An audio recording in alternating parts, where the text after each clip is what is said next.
Assalamualaikum warahmatullahi wabarakatuh. Kami dari kelompok 3 yang beranggotakan Ulfatul Mukarramah NIM B 100-210-410, Alfi Khairunisa NIM B 100-210-413, Dina Febriani NIM B 100-210-418. Di sini kami akan mempresentasikan tentang tantangan MSDM. Oke, langsung saja untuk tantangan-tantangan MSDM.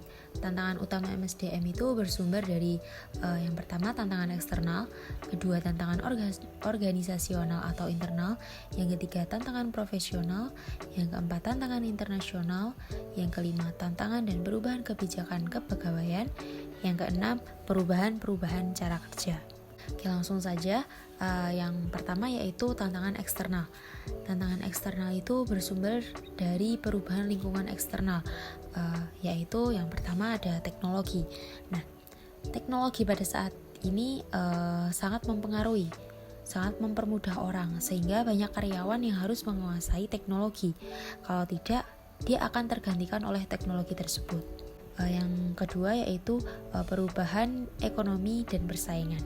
Ekonomi itu yang kita lihat sekarang, perekonomian sangat menurun di beberapa sektor, tetapi di sektor lainnya juga meningkat. Tetapi hal ini sangat mempengaruhi SDM. Nah, yang ketiga hukum, UU, Perda. Ini tuh sangat mempengaruhi pengelolaan sumber daya manusia. Yang keempat pemerintah. Aturan pemerintah dari contohnya seperti sentralisasi menjadi desentralisasi. Yang kelima yaitu pasar tenaga kerja. Nah, misalnya geografisnya, jumlah tenaga kerjanya, perubahan atau pergeseran umur. Nah, yang keenam ada masyarakat. Norma atau tradisi itu jika berubah itu akan mempengaruhi tantangan MSDM. Yang ketujuh ada bencana alam. Nah, ini tuh merupakan tantangan yang harus diantisipasi oleh pengelolaan SDM. Kemudian tantangan organisasional. Contohnya itu seperti pemilik saham, tuntutan serikat buruh, penyedia sistem informasi kepegawaian, tuntutan budaya organisasi, struktur organisasi. Yang saya sebutkan tadi itu akan mempengaruhi dalam pengelolaan sumber daya manusia. Selanjutnya yaitu tantangan profesional. MSDM memerlukan staf yang memiliki profesionalisme, keahlian, pengetahuan, tingkat pendidikan tertentu, dan pengalaman. Kalau tidak, mereka akan tergeser oleh para pesaing. Staf MSDM dituntut bisa memahami operasi keseluruhan perusahaan dan dapat memberikan kontribusi yang besar terhadap pencapaian tujuan organisasi. Selanjutnya yaitu tantangan internasional. Dua bisnis yang mengglobalisasi yang semakin hilang sekat antar negara, sehingga perusahaan harus memfokuskan pada bagian pemasaran dan produksinya.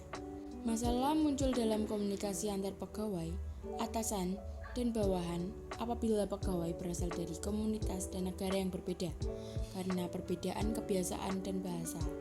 Nah, itu juga salah satu hal yang paling sulit karena perbedaan interaksi antara atasan, bawahan maupun pegawai. Selanjutnya yaitu tantangan dan perubahan kebijakan kepegawaian. Keadaan dan perubahan lingkungan eksternal mengakibatkan masalah tenaga kerja yang besar dan kurangnya tenaga kerja yang terlatih. Untuk itu, manajemen sumber daya manusia perlu yang pertama, meningkatkan fleksibilitas kerja. Yang kedua, mengembangkan tenaga kerja yang tersegmentasi. Yang ketiga, ada meningkatkan penggunaan subkontak dan agen tenaga kerja eksternal. Selanjutnya yaitu perubahan cara kerja. Perubahan dalam cara kerja seperti diterapkannya yang pertama yaitu flexible working hours. Yang kedua, job sharing. Yang ketiga, career break. Yang keempat, sabbaticals. Yang kelima, home working. Yang keenam, annual hours. Yang ketujuh, part-time. Nah, selanjutnya yang pertama yaitu flexible working hours atau FWH. Nah, FWH yaitu jam kerja yang fleksibel. Konsep ini ada dua jenis, yaitu flexible daily hours, yaitu sistem yang menghapuskan jam kerja tetap dengan memberikan kebebasan kepada pekerja untuk merencanakan waktu kerja dimulai dan berakhir. dengan jumlah total per hari yang disepakati antara pegawai dan perusahaan. Yang kedua yaitu compressed working week, yaitu memadatkan jam kerja dalam beberapa hari kerja. Yang kedua yaitu ada job sharing. Job sharing yaitu cara kerja di mana dua atau lebih pekerja bekerja sama atau membagi pelaksanaan suatu pekerjaan dan menerima bayaran berdasarkan kontribusinya dalam pekerjaan tersebut. Bila pelaksanaannya setengah untuk masing-masing pekerja, maka mereka menerima setengah juga untuk masing-masing. Selanjutnya yang ketiga yaitu career break, yaitu memberikan kemungkinan pada pegawai untuk meninggalkan pekerjaan untuk waktu yang lama, biasanya 2-5 tahun, dengan tidak menerima upah, tetapi masih tetap memiliki hubungan dengan perusahaan. Misalnya, diangkat menjadi direktur di suatu perusahaan atau diangkat menjadi pejabat negara dengan jaminan akan bekerja kembali ke pekerjaan yang sama.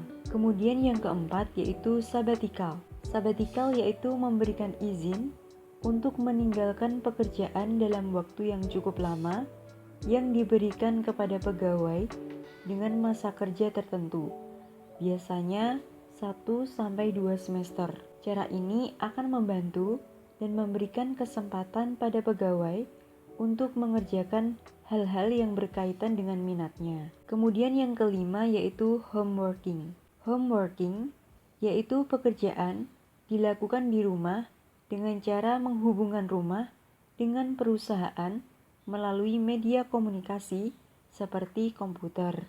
Kemudian yang keenam yaitu annual hour, yaitu penentu kerja tahunan pegawai yang harus diberikan pada perusahaan.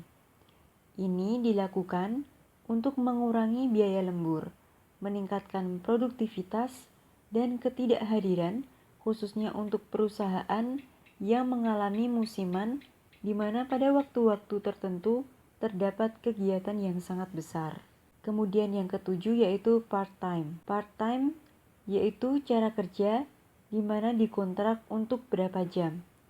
Jenis ini umum diterapkan di berbagai perusahaan. Ini jadi macam-macam cara pendekatan dari perubahan-perubahan lingkungan eksternal tadi.